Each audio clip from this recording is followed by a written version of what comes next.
పెళ్ళైనా పండగైనా వేడుక ఏదైనా పట్టు చీరల ప్రత్యేక వేదిక వారాహి సిల్క్స్. నమస్తే, నేను Keshav. Welcome to Suman TV.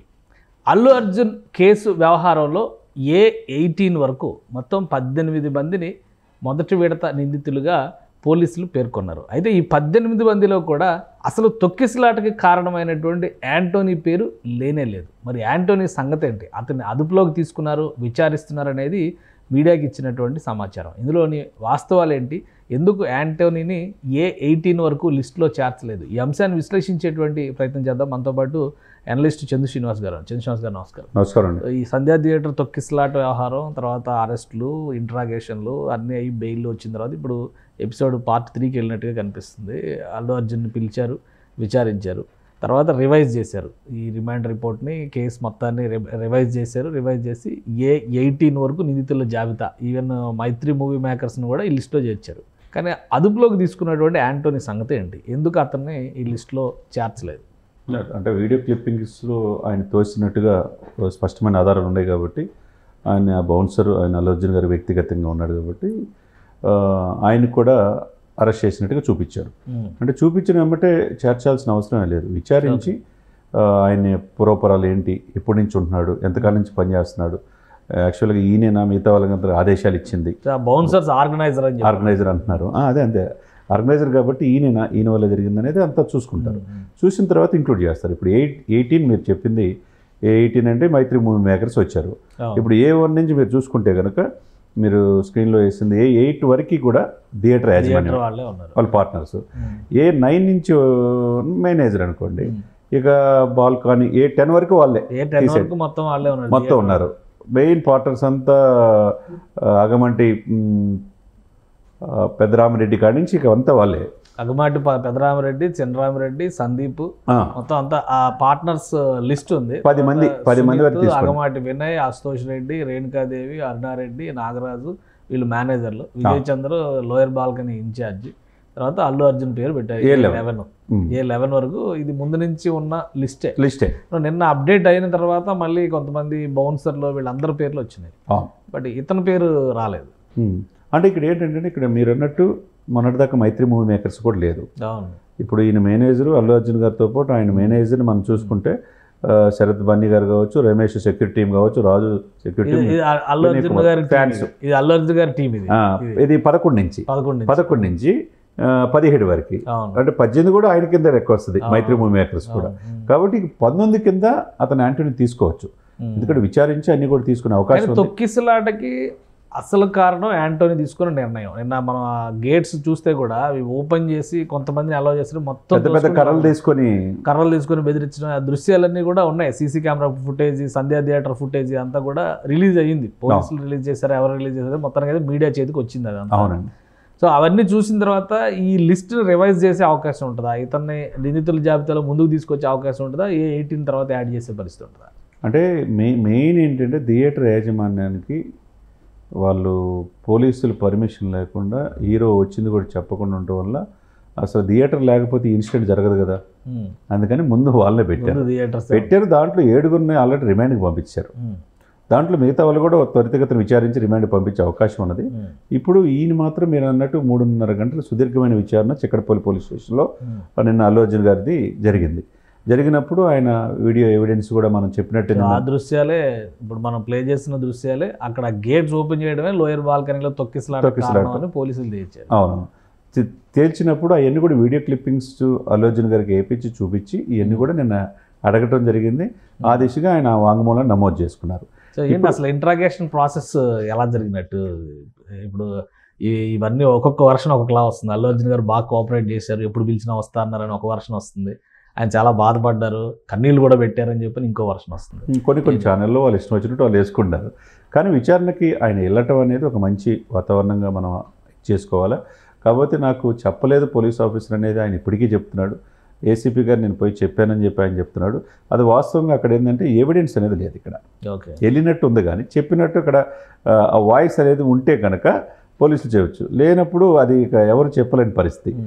అప్పుడు ఆ పాయింట్ ఆఫ్ వ్యూ అది కొద్ది ఆయనకి అల్లు అర్జున్కి కొద్ది ఫెచ్చింగ్ ఉండే అవకాశం ఉంటుంది, ప్లస్ అయ్యే అవకాశం ఉంటుంది. ఎందుకంటే వెళ్ళారా లేదా ఆ టైంలో అనేది వీళ్ళు చెప్పారు కాబట్టి కాబట్టి ఆయన అడిగిన విచారణకు అన్నిటి కూడా సహకరించినట్టు కూడా కనపడుతుంది.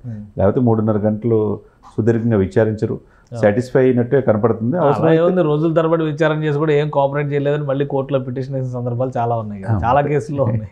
ఏదైనా కానీ ఆయన లాయరుతో పాటు వెళ్ళిన తర్వాత అశోక్ రెడ్డి గారితో పాటు విచారణ ఎదుర్కొంటాం, ఇవన్నీ కూడా మొత్తం ఎవ్రీథింగ్ కూడా సిస్టమేటిక్గానే వాళ్ళు చేశారు పోలీసులు.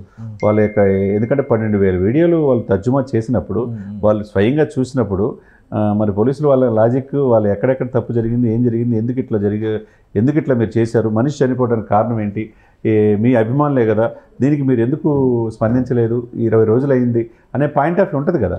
ప్రతి point to point ACP, consult DCP, వాళ్ళంతా స్టేషన్ హౌస్ ఆఫీసర్ రాజు నాయక్, వీళ్ళంతా విచారించడం కనపడుతుంది. ఇప్పుడు గట్టిగా డిస్కషన్ జరుగుతుందంటే బెయిల్ రద్దు చేసేస్తారని. ఆయన అడ్వకేట్ కేసు వేసారు నేనని చెప్పని ఒక అడ్వకేట్ ప్రెస్ మీట్ కూడా పెట్టుకున్నాడు.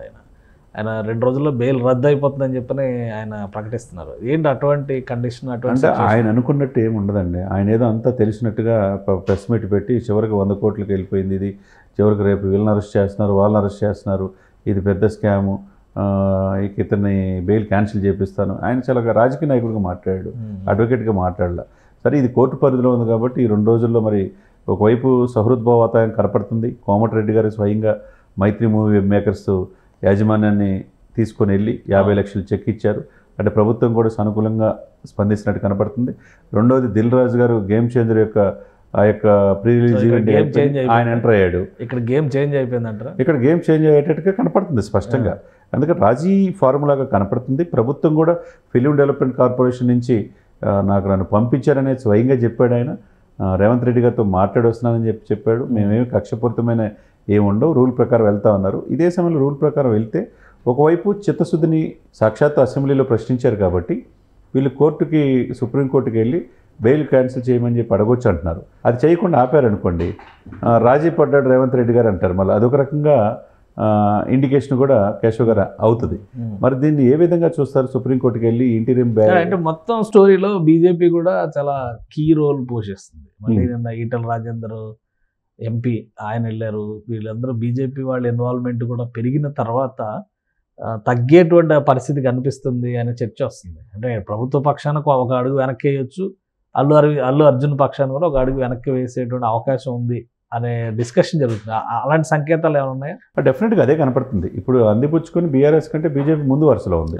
మన సంజయ్ గారు వెళ్ళి పిల్లవాడి తండ్రి భాస్కర్ పరామర్శించడం కాడి నుంచి నిన్న ఈటీలు వెళ్ళటం, ఒకవైపు డైరెక్ట్గా కమిషనర్నే ప్రశ్నించడం రఘునందనం, డికే అరుణ్ గారు ప్రశ్నించడం, ఇవన్నీ కూడా ఏంటంటే స్టెప్ బై స్టెప్ వీళ్ళ నేనా అన్నట్టు అధికార పార్టీ మేము ముందన్నట్టు వెళ్తున్నారు. ఇదే సమయంలో మరి ఆ అవకాశాన్ని అందిపుచ్చుకోవాలంటే అధికార పార్టీ కూడా ఏంటి, సామరస్యంగా ఇండస్ట్రీ బాగుండాలని కోరుకోవాలి, అదే సమయంలో సామరస్యంగా పరిష్కరించుకోవాలి. రాజీకి రావాల్సిన వ్యక్తి ఎక్కడెవరు? అల్లు అర్జున్ గారు. మరి ఆ విధంగా వెళ్ళటానికి నేను చేస్తాను, అల్లు అర్జున్ గారితో కూడా మాట్లాడతాను. ఆయన కావాలని జరిగిన సంఘటన కాదు, అనుకోకుండా జరిగింది. అతని తండ్రికి పూర్తి బాధ్యత, ఉద్యోగం ఇప్పించిన కాడి నుంచి ఆ అబ్బాయిని సంరక్షించుకునే బాధ్యత నాది అన్నాడు. ఈ మాట చెప్పమన్నారు రేవంత్ రెడ్డి గారు అని చెప్పాడు. సో త్వరలో అల్లు అర్జున్ కలుస్తున్నాడు, సినీ పెద్దల్ని, మెగాస్టార్ గారిని, మిగతా అందరూ కూడా కలుస్తున్నాడు. కలిసి సామరస్యంగా చేయాల్సిన ఈయన బాధ్యత తీసుకున్నాడు. మరి ఏమవుద్దో 2-3 రోజుల్లో చూడాలి. ఇది కక్షపూర్తి ధోరణి ఇంతటితో ఆగుద్దా, లేకపోతే కక్షపూర్తి ధోరణి ఉందంటారా, లేదా చట్టం తరపున దాన్ని చేసి అంటే కక్షపూర్తి ధోరణి ఆరోపిస్తున్నారు కదా. ఆరోపించినప్పుడు ప్రభుత్వం దాని ప్రకారం దాన్ని వెళ్తుందా లేదా? రూల్ ప్రకారం ప్రజలకు ఇబ్బంది కలిగినప్పుడు ఈ ప్రభుత్వం ఏంటి, ముఖ్యమంత్రి గారు is custodian of the people. అదే సమయంలో దీనికి అంతటికి కారణమైన వ్యక్తి నేను కాదు అని చెప్పేసి ఇచ్చేస్తున్నప్పుడు ఆ బెయిల్ రద్దు చేయమని అధికారం ప్రభుత్వానికి ఉంటుంది. మరి సుప్రీంకోర్టుకి వెళ్తారు, లేదంటే ఆ సూచన ఏం కనపట్ల.